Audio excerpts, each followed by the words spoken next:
Dr. Saltzberg, David, is a physicist. He is smarter than I am. But truthfully, I don't know what he does. How was your day? Well, you know, I'm a physicist, so I thought about stuff. He's not only doing business for the world and for the science community, he's doing business for our show. He double checks all the science and, and is also helpful in some of the jargon for us. The right paradigm-shifting reinterpretation of the universe. Loop quantum gravity better unites quantum mechanics with general relativity than does string theory. Free electron laser for my X-ray diffraction experiment. The humorous footnote where I illustrate mirror symmetry by likening it to the Flash playing tennis with himself. The locus of my identity is totally exterior to me. I'm actually a particle physicist by training, but lately I've been lured a little more into astrophysics and astronomy. And so those of us who find ourselves in this situation are called particle astrophysicists. I got a phone call from a friend of mine who is an astrophysicist now at University of Hawaii. He was asked a few questions by these people who were doing a sitcom about physicists, and they needed to find a physicist. He worked by email with us, and then once it was going to series, we realized, no, we're going to need somebody who's actually going to be able to come down and help. So we asked him for a recommendation, and we got to Professor Saltzberg, and we contacted him and said, do you have maybe a grad student or someone who could come and help us? And he said, oh, could I do it? Okay. We knew we were out of our depth.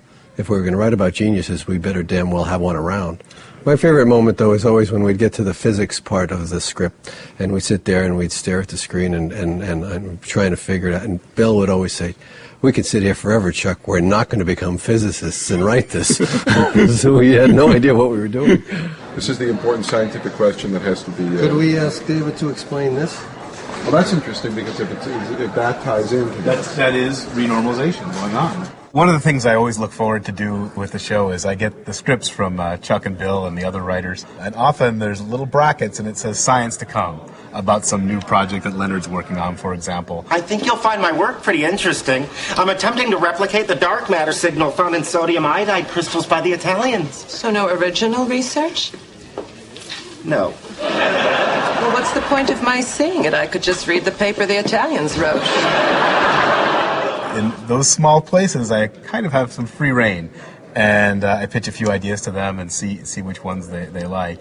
And often it's something that you can Google about or check on Wikipedia and see that these are often current topics. My flash drive has my paper on astrophysical probes of M-theory effects in the early universe that I was going to give to George Smoot at the conference. Why do you have to give your paper to George Smoot?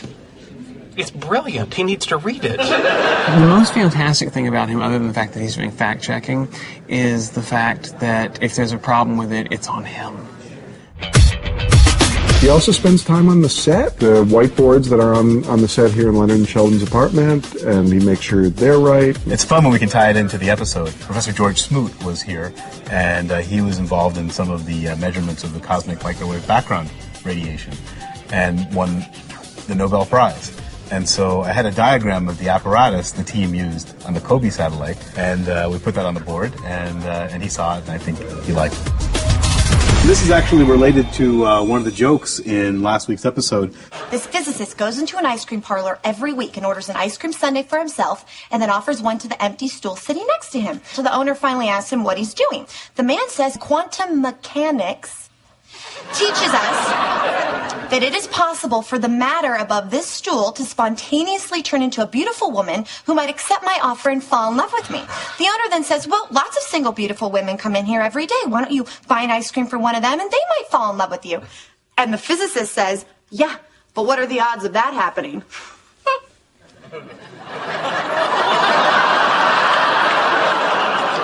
It's a little insulting, don't you think? And so we have here is the basic diagram of quantum tunneling, which would be basically what's the physics behind that joke.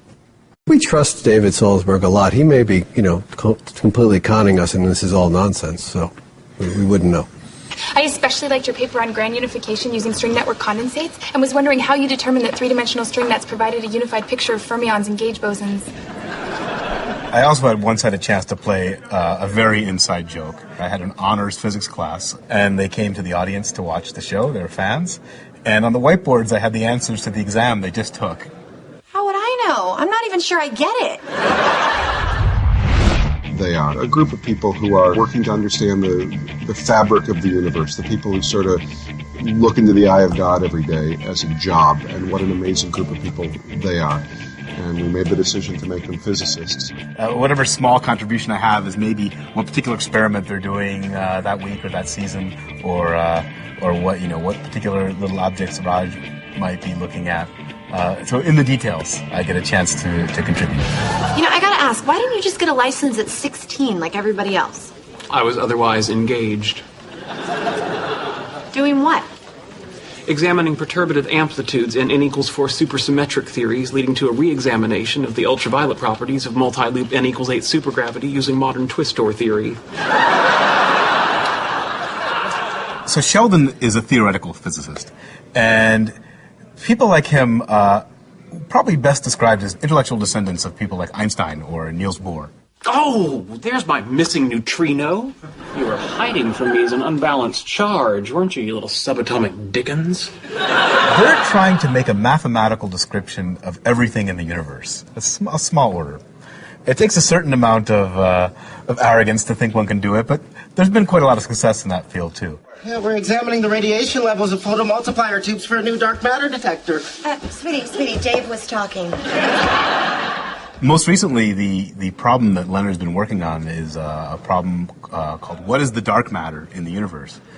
A lot of indirect measurements show us that 90% of the universe, 90% of the mass in the universe is made of something that we don't know what it is. And so there are lots of experiments going on right now, people trying to detect what is this matter moving around in the galaxy, what is it made of? So what's your news? Remember that little planetary object I spotted beyond the Kuiper Belt? Oh yeah, 2008 NQ sub 17. Or as I call it, Planet Bollywood. So Raj is an astronomer or an astrophysicist? Anything? Actually, I was just checking my email. And his research has him studying objects orbiting the sun, but in orbits very far from ours. And these are something that we would have called planets back in the day, but ever since Pluto was demoted, they're now called dwarf planets or something smaller. Oh, thank God you're here. What's the emergency? I got the Mars rover stuck in a ditch. Where? On a dusty highway just outside Bakersfield. Where do you think? On Mars! Howard is actually not one of the scientists. Howard is an engineer. Dr. Gabelhauser? Dr. Kuthapali. Dr. Gabelhauser. Dr. Hofstadter. Dr. Gabelhauser. Dr. Cooper. Dr. Gabelhauser. Mr. Wolowitz. So of the four, he is the only one that doesn't have a PhD, which is something which they've pointed out to him, and why Sheldon called him one of the Oompa Loompas of science. A loop counter and an escape to the least objectionable activity. Howard, that's brilliant. I'm surprised you saw that. Gee, why can't Sheldon make friends? When I first got involved in the show, there was only maybe one episode out there, just the pilot. A lot of physicists that approached me were a little bit nervous, and they were a little bit afraid that physicists would be portrayed maybe as geeks with a kind of mean spirit. Anecdotal evidence suggests that in a game of rock, paper, scissors, players familiar with each other will tie 75 to 80% of the time due to the limited number of outcomes. I suggest rock, paper, scissors, lizard, Spock. And now it's completely changed. Now that it's been second season, I get nothing but positive feedback. I mean, these are smart people. These are we call them nerds because we don't get it. They're not nerds, they're geniuses who just don't process things the way that normal people do. It's fine with you if I'm not smart. Absolutely. The response has been overwhelmingly positive by the scientists who love the show, and their husbands and wives, I think, love the show even more. What do you want me to do? Smile. You had an article written about us in Science magazine, North America's leading journal of things scientific, and a lot more exciting than Variety. Who would think you'd see an article about a situation comedy in a physics magazine? Comedy is as old as science. It's really interesting that every time I try to think of something funny, there's all sorts of very scientific reasons why it won't work out that the writers have taught me.